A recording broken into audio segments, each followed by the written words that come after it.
Hello everyone, welcome back the brain builder book. तो कैसे हैं आप सब? उम्मीद करता हूं कि आप सब ठीक होंगे। फ्रेंड्स, आज की ये वीडियो काफ़ी ज़्यादा इंपॉर्टेंट रहने वाली है उन एस्पिरेंट्स के लिए जो अपकमिंग रेलवेज़ के एग्ज़ाम के लिए प्रिपरेशन कर रहे हैं। लेकिन स्पेशली अगर हम बात करें, अगर आप आरआरबी ग्रुप डी की पोस्ट के लिए पढ़ रहे हैं तो भाई आपके लिए आज की वीडियो बहुत ही इंपॉर्टेंट और शानदार रहने वाली है, क्योंकि आज की इस वीडियो में हम आरआरबी ग्रुप डी की पोस्ट के लिए टॉप 20 एमसीक्यूज क्वेश्चन डिस्कस करने जा रहे हैं। और याद रखिएगा, सारे के सारे क्वेश्चन कहीं ना कहीं एग्जाम ओरिएंटेड क्वेश्चन रहने वाले हैं। आइए वीडियो को स्टार्ट करेंगे, लेकिन इससे पहले कि अगर आप हमारे चैनल पर नहीं हो तो चैनल को सब्सक्राइब और वीडियो को लाइक जरूर करिएगा। और अगर अभी तक आपने आरआरबी ग्रुप डी की पोस्ट के लिए कोई भी एग्जाम ओरिएंटेड मटेरियल नहीं लिया है, सो जल्दी से आरआरबी ग्रुप डी की पोस्ट के लिए एग्जाम ओरिएंटेड मटेरियल के लिए 9596736083 आप इस नंबर पर जल्दी से व्हाट्सएप करिए। आपको एग्जाम ओरिएंटेड मटेरियल मिल जाएगा। और इन पीडीएफ की खास बात यह है कि इसमें 100% ऑथेंटिक वे में मटेरियल देखने को मिलेगा। 100% उसमें पॉइंट टू पॉइंट बात की होगी और 100% ही आपको यहाँ पे एग्जाम ओरिएंटेड मटेरियल देखने को मिलेगा। ओके, सो जरूर ध्यान में रखिएगा, आज की वीडियो बहुत ही शानदार रहने वाली है। और ऑलरेडी बहुत सारे जो एग्जाम हुआ अल्हम्दुलिल्लाह हमारी पीडीएफ से बहुत सारे क्वेश्चंस देखने को मिले हैं। सो आप भी जल्दी से इस नंबर पे व्हाट्सअप करके एग्जाम ओरिएंटेड मटेरियल परचेज कर सकते हैं। सो डेली के फ्री वाले इंपॉर्टेंट क्विज़ के लिए आप हमारे व्हाट्सएप ग्रुप और टेलीग्राम चैनल को जरूर ज्वाइन करिएगा। लिंक ऑलरेडी हमने डिस्क्रिप्शन में दे दिया। ओके, सो आज का जो अपना इंपॉर्टेंट टॉपिक है वो है आरआरबी ग्रुप डी की पोस्ट के लिए टॉप 20 एमसीक्यूज क्वेश्चन। आज का पहला question, which of the following is India's largest salt producing state. So भाई आपसे पूछा गया है कि कौन सी ऐसी स्टेट है जो कि लार्जेस्ट साल्ट प्रोड्यूसिंग स्टेट मानी जाती है इंडिया की। सो जल्दी से भी करेक्ट आंसर देने की कोशिश करें। अगर आपको भी सही आंसर आता हो तो कमेंट बॉक्स में जरूर बताएगा। और हाँ, वीडियो के एंड पे आप अपना टोटल्स को जरूर बताएगा। आज की इस वीडियो में से, आज के सेशन में से, आज के इस लेक्चर में से आपने टोटल कितने क्वेश्चन करेक्ट करे। राजस्थान, गुजरात, बिहार या गोवा। सो जल्दी से भाई सही आंसर देने की कोशिश करें। सो करेक्ट आंसर भाई यहाँ पे हो जाएगा option B, that is Gujarat. याद रखिएगा, अगर हम गुजरात की बात करें, Gujarat largest salt producing state मानी जाती है। और गुजरात के रिलेटेड आपको ध्यान में रखना होगा गारबा डांस। ओके, गारबा डांस भाई गुजरात से रिलेटेड है। गारबा के साथ साथ डांडिया नाच भी गुजरात से रिलेटेड है। और अगर हम गुजरात की बात करें, आपको जरूर ध्यान में रखना होगा लार्जेस्ट कोस्टलाइन स्टेट वाली, ये कोस्टलाइन वाली स्टेट भी गुजरात ही मानी जाती है। अगर हम यहाँ पे बात करें बिहार के बारे में तो जट जटिन, ठीक है, जट जटिन जो कि बिहार का एक इंपॉर्टेंट डांस माना जाता है। गोवा की बात करें तो स्मॉलेस्ट स्टेट मानी जाती है एरिया वाइज। अगर हम राजस्थान की बात करें तो यहाँ पे सांबर लेक एक इंपॉर्टेंट लेक है, ये भी आपको जरूर ध्यान में रखना होगा। जो भी एडिशनल इन्फॉर्मेशन आपके लिए हम यहाँ पे लिखते हैं वो आपको ध्यान में रखनी होगी और अपनी अपनी नोटबुक में दर्ज करनी होगी। Okay, question number 2, which state is known for celebrating the annual orange festival. याद रखिएगा, ये सारे के सारे आरआरबी ग्रुप डी की पोस्ट के प्रीवियस ईयर क्वेश्चन से, प्रीवियस ईयर पेपर से क्वेश्चन लिए गए हैं। सो जल्दी से बताइएगा भाई कौन सी ऐसी स्टेट है जो कि एनुअल ऑरेंज फेस्टिवल के नाम से जानी जाती है। महाराष्ट्र, आसाम, नागालैंड या वेस्ट बंगाल।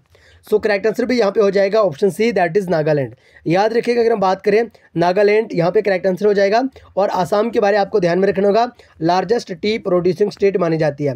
आसाम से हमें याद आया कि Sattriya dance, okay, Sattriya dance, और सत्रिया डांस के साथ साथ बिहू डांस। ओके, ये दोनों के दोनों आसाम से रिलेटेड है। जो भी देखे, जो भी एडिशनल इन्फॉर्मेशन हम यहाँ पे लिखते हैं वो आपको याद होनी चाहिए। ओके, उसके बाद वेस्ट बंगाल के बारे में आपको ध्यान में रखना होगा, लार्जेस्ट जूट प्रोड्यूसिंग स्टेट मानी जाती है।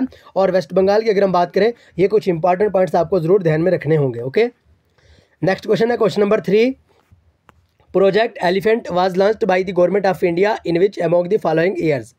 यानी जो प्रोजेक्ट एलिफेंट है वो गवर्नमेंट ऑफ इंडिया के द्वारा तो लॉन्च करा गया, लेकिन कौन से साल में? 1991, 1992, 1993 या none of these. So correct answer यहाँ पे हो जाएगा ऑप्शन ए, दैट इज़ 1991। यानी अगर हम बात करें 1991 में प्रोजेक्ट एलिफेंट के नाम से एक गवर्नमेंट ऑफ इंडिया की तरफ से लॉन्च करा गया। ओके, ज़रूर ध्यान में रखिएगा। नेक्स्ट क्वेश्चन हो जाएगा यहाँ पे question number 4, Hoysala temples which received UNESCO World Heritage tag are located in which state. तो भाई आपसे पूछा गया है हौसला टेम्पल्स है जो, जिसको भाई रिसेंटली यूनेस्को की तरफ से वर्ल्ड हेरिटेज जो यहाँ पे मिला है टैग। सो जल्दी से बताइएगा वो कौन से स्टेट में लोकेटेड है। ओके, राजस्थान, महाराष्ट्र, कर्नाटका या केरला। सो करेक्ट आंसर यहाँ पे हो जाएगा भाई option C, that is Karnataka. जरूर ध्यान में रखिएगा, कर्नाटका में ही हौसला टेम्पल लोकेटेड है। ओके, और याद रखिएगा ये एक यूनेस्को वर्ल्ड हेरिटेज माना जाता है। Next question, question number 5, Kashmir and Kargil are connected through which of the following passes. Passes से भी आपको जरूर एक या दो क्वेश्चन जरूर देखने को मिलेंगे, इसलिए आप पासिस पे भी ऑलरेडी सारे के सारे जो हमने अपलोड करे क्वेश्चंस वो वॉच कर लें। ओके, सो जल्दी से बताइएगा भाई, कश्मीर और करगिल की अगर हम बात करें कौन से पासेस है भाई, खरदुंगला पास, पीर पंजाल, जोजिला या पेंसिला। सो करेक्ट आंसर यहाँ पे हो जाएगा ऑप्शन डी, दैट इज पेंसिला पास। पेंसिला पास की अगर हम बात करें ये कश्मीर को करगिल के साथ कनेक्ट करता है, ये भी आपको ध्यान में रखना होगा। Next question, question number 6, what was the title of sultan Zainul Abidin given by Kashmiris. तो कश्मीरीज के द्वारा सुल्तान जैनुल आबिदीन को कौन सा टाइटल दिया गया, बुड्शा, शेरशाह, लाल या none of these. So correct answer यहाँ पे हो जाएगा ऑप्शन ए, दैट इज बुड्शा। याद रखिएगा सुल्तान जैनुल आबिदीन को बुड्शा का खिताब दिया गया है, बुड्शा का टाइटल दिया गया है। Next question, question number 7, which of the following is the main food crop of the semi arid areas of central and southern India. Jowar, ragi, maize या बाजरा। सो करेक्ट आंसर यहाँ पे हो जाएगा option A, that is jowar. याद रखिएगा option A यहाँ पे सही आंसर हो जाएगा। Next question, question number 8, question number 8 की अगर हम बात करें, क्वेश्चन नंबर 8 में आपसे पूछा गया है, Indira Sagar dam located in Madhya Pradesh is built on which following river. कुल मिला के फिलहाल तो आपको इतना ध्यान में रखना होगा, जो इंदिरा सागर डैम है ये मध्य प्रदेश में लोकेटेड है, लेकिन आपसे पूछा है ये कौन से रिवर के ऊपर लोकेटेड है। जल्दी से भी सही आंसर देने की कोशिश करें, कावेरी रिवर, नर्मदा, गोदावरी या गंगा। सो करेक्ट आंसर यहाँ पे हो जाएगा option B, that is Narmada river. याद रखिएगा नर्मदा रिवर पे ही इंदिरा सागर डैम लोकेटेड है, जो कि मध्य प्रदेश में है। ओके, तो जरूर ध्यान में रखिएगा, डैम से भी आपको 1 या 2 क्वेश्चन जरूर देखने को मिल सकते हैं। क्वेश्चन नंबर 9, विद स्टेट प्राजा पालना गारंटी दारा कस्तु is related to which state. जल्दी से बताएगा, आंध्र प्रदेश, तेलंगाना, कर्नाटका या तमिलनाडु। सो करेक्ट आंसर यहाँ पे हो जाएगा option B, that is Telangana. याद रखिएगा तेलंगाना में ही लोकेटेड है, और तेलंगाना से हमें याद आया, जो कि आपको यहाँ पे ध्यान में रखना होगा, लार्जेस्ट राइस प्रोड्यूसिंग स्टेट मानी जाती है तेलंगाना।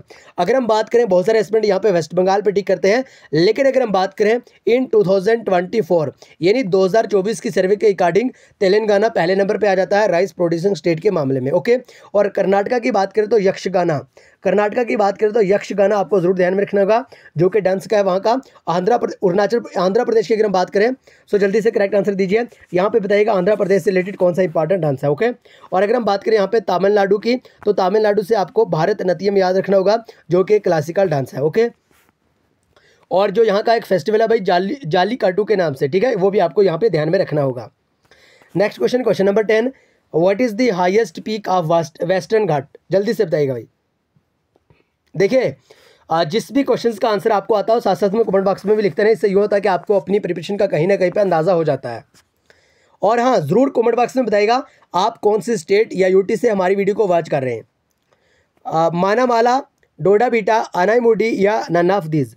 सो करेक्ट आंसर यहाँ पे हो जाएगा option C, that is Anamudi. अगर हम अनामुडी की बात करें, ये हाईएस्ट पीक मानी जाती है वेस्टर्न घाट्स की। Okay, next question, question number 11, what is the south most point of India. तो भाई आपसे पूछा गया है इंडिया का साउथ मोस्ट पॉइंट कौन सा है। Most important and expected question for RRB group D post. Okay, जरूर ध्यान में रखिएगा, अगर आपने आरआरबी ग्रुप डी की पोस्ट के लिए फॉर्म अप्लाई करा है तो अच्छी बात है, नहीं करा तो जल्दी जल्दी से कर लीजिए, क्योंकि इसमें है भाई 32,000 प्लस वैकेंसीज, और जो ये वैकेंसीज है इसमें इंक्रीज होने के भी कहीं ना कहीं अंदेशे जरूर रहते हैं। और बहुत ही सालों के बाद आरआरबी ग्रुप डी के लिए ये जो एग्जाम ओरिएंटेड अगर हम बात करें जो फॉर्म है ये निकला हुआ है, और आप इसके लिए फॉर्म अप्लाई कर सकते हैं। 23 जनवरी से ये फॉर्म अप्लाई हो रहे हैं, और जल्दी ही इसकी जो लास्ट डेट है वो भी हो जाएगी। सो आपसे पूछा गया है southern most point of India, India port, Indira port या Indira point. So correct answer यहाँ पे हो जाएगा option D, that is Indira point. लेकिन हमने कुछ एडिशनल इन्फॉर्मेशन जो कि आपको जरूर ध्यान में रखनी होगी, जो यहाँ पे लिखी है। साउथर्न मोस्ट पॉइंट की बात करें इंदिरा पॉइंट हो गया, नॉर्थर्न मोस्ट पॉइंट की बात करें सायाचिन ग्लेशियर या अगर हम बात करें इंदिरा कोल हो गया, वेस्टर्न मोस्ट पॉइंट की बात करें तो गौर मेहता जो कि गुजरात में है, या अगर हम बात करें ईस्टर्न मोस्ट पॉइंट की तो किबिथू जो कि अरुणाचल प्रदेश में है। ओके, ये आपको ध्यान में रखना होगा। Question number 12, Azad Hind Fauj was formed in which of the following countries. So जल्दी से बताइएगा, आज़ाद हिंद फौज के बारे में आपसे पूछा गया है कौन सी कंट्री के द्वारा फॉर्म करी गई। इंडिया, सिंगापुर, जापान या Germany. Most important and expected question, correct answer हो जाएगा option B, that is Germany, sorry Singapore. याद रखिएगा सिंगापुर में ही आज़ाद हिंद फौज है जो ये फॉर्म करी गई। ओके, एंड अगर हम बात करें सुभाष चंद्र बोस एंड राश बिहारी रोज के द्वारा ये लॉन्च करी गई इंडियन इंडिपेंडेंस लीग। और उसके बाद अगर हम बात करें INA यानी इंडियन नेशनल आर्मी भी इन्हीं के द्वारा ये करी गई, ठीक है। और अगर हम बात करें इसको आज़ाद हिंद फौज के नाम से जाना जाता है। सिंगापुर में 1943 में ये फॉर्म करी गई। Okay, next question number 13, who was the governor general of India when the charter act of 1833 was passed. भाई आपसे यहाँ पे पूछा गया है चार्टर एक्ट ऑफ 1833 के टाइम में गवर्नर जनरल ऑफ इंडिया कौन थे। Lord Wellesley, Lord William Bentinck, Lord Minto या none of this. Correct answer is option B, that is Lord William Bentinck. जरूर ध्यान में रखिएगा, ऑप्शन बी यहाँ पे सही आंसर हो जाएगा। Next question number 14, Sabarimala is located in which of the following states. So आपसे पूछा गया है सबरमाला कौन से स्टेट में लोकेटेड है, कर्नाटका, केरला, आंध्र प्रदेश या बिहार। सो करेक्ट आंसर यहाँ पे हो जाएगा भाई option B, that is Kerala. और केरला की अगर हम बात करें आपको ध्यान में रखना होगा 2 क्लासिकल डांस है यहाँ के।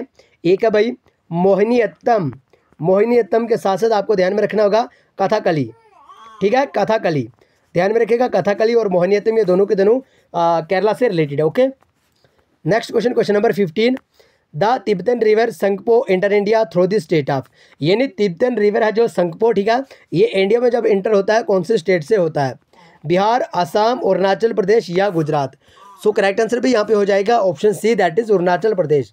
ऑप्शन सी यहाँ पे करेक्ट आंसर हो जाएगा, तो जरूर ध्यान में रखिएगा। और हाँ, कमेंट बॉक्स में जरूर बताएगा आज आपने 15 क्वेश्चन में से टोटल कितने क्वेश्चन करेक्ट करें, अपना अपना स्कोर जरूर बताएगा और साथ में अपने स्टेट या यूटी भी जरूर लिखिएगा।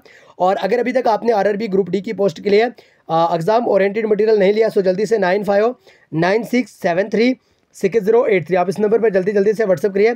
आपको 100% एग्जाम ओरिएंटेड मटेरियल मिल जाएगा, जिसमें 100% पॉइंट टू पॉइंट बात करी होगी और 100% ही आपको यहाँ पे ऑथेंटिक वे में मटेरियल देखने को मिलेगा।